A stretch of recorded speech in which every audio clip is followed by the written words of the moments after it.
আমাদের পার্টিতে সব কিছু ছিল না। আমাদের এই টাকা পয়সা লেনদেন, এই একটা এজেন্সি আমাদের পার্টিতে ঢুকলো। এজেন্সি মানে? এজেন্সি, অনেকগুলো এজেন্সি, মানে ভোট কুশলী সংস্থা, যেটা ভোট কুশলী সংস্থা, তারা নাকি জিতিয়ে দেবে।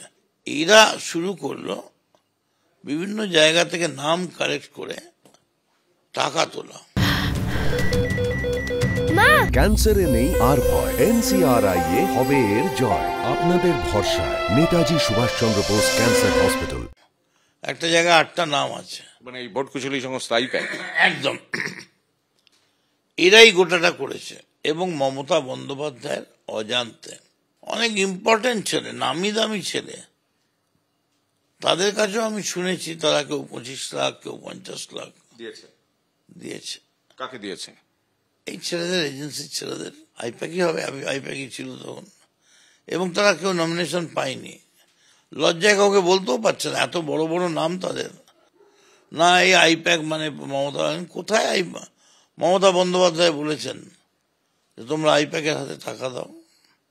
কোথাও তো বলেননি। মমতা বন্দ্যোপাধ্যায় উল্টে বলেছেন যে টাকা দিচ্ছে, যে কাটমানি নিচ্ছে, যে কেনার চেষ্টা করছে, তৃণমূলের সিদ্ধারা বিক্রি হয় না, তৃণমূল টাকার কাছে বিক্রি হয় না। এ তো মমতা ব্যানার্জির কথা। কি দুঃখিত হয়েছেন আপনার এই বক্তব্য শুনে মনে হলো? দেখুন, আমার তো উনি সেভাবে বলেননি, আর আমি অনেক ক্ষুদ্র তার কাছে, কিন্তু আমার কেন জানি না নিজের বিবেকের কাছে আমি দংশিত হচ্ছি যে অনেকে আমায় বলছে তোমার কথার মানেটা যেন মনে হচ্ছে মমতা বন্দ্যোপাধ্যায়কে আক্রমণ করছে।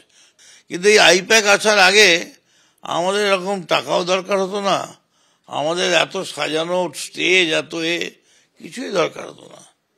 যতবার জিতেছি, তাহলে মমতা যে 7 বার জিতেছেন, তখন আইপ্যাক কোথায় ছিল?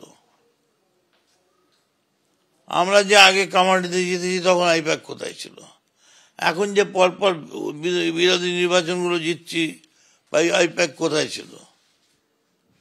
ফলে এগুলো ঠিক আছে, আইপ্যাক এসছে, তারা তাদের কাজ করেছে, তাদের সাধ্যমতো কাজ করেছে, আমার কোনো ব্যাপার নেই। আইপ্যাককে পার্টি থেকে যদি ইনপুট করা হয়ে থাকে তারা করবে, আমার সঙ্গে কারোর কোনো ডিসপিউট নেই। তবে মমতা বন্দ্যোপাধ্যায়ের কে ইগনোর রেখে, মমতা বন্দ্যোপাধ্যায়কে বাদ দিয়ে কোনো চক্রান্ত যদি হয়, মদন মিত্র কিন্তু চুপ করে বসে থাকবে না, বরদাস্ত করবে না। কিন্তু আপনি যেটা বলছেন যে এই ধরুন 10 কোটি টাকা মন্ত্রী হতে গেলে কেউ দিচ্ছে, অনেকে দিচ্ছে, একদম গ্রাসরুট লেভেল থেকে ওপর লেভেল পর্যন্ত একটা টাকার খেলা চলছে।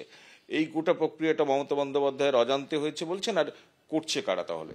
একদম মমতা বন্দ্যোপাধ্যায়ের অজান্তে, মানে মমতা বন্দ্যোপাধ্যায় বিশ্বাসই করতে পারে। করছে কারা তা? করেছে এই বিভিন্ন জায়গা থেকে, গুজরাট ফুজরাট বিহার, বিভিন্ন জায়গা থেকে আসা লোকজন, তারা এখানে আমাদের লোকগুলোকে ধরে বধ করেছে। আরে একটা কলেজের ইউনিয়নের প্রেসিডেন্ট কে হবে, তার জন্য 18 বার রিসার্চ হয়েছে। এর থেকে দুটো নাম নেই, ওর থেকে দুটো নাম নেই, ওর থেকে দুটো নাম নেই, ওর থেকে কিচ্ছু হবে না। তো হেরে গেল কদিন আগে, কি এসে গেল? ঝড়ে কাক মরে, ফকিরের কেরামতি বাড়ে। এই যে টাকা তোলা, যেটা আপনি বারবার বলছেন, এই টাকা তোলার প্রক্রিয়াটার সঙ্গে ভোট কুশলী সংস্থা যুক্ত? আমার কাছে লোকে তাই বলেছে যে এরাই তারা। এই যে আমি তোমাদের, এই তোমার দেখো, তোমার নাম মমতা ব্যানার্জিকে রেকমেন্ড করছি।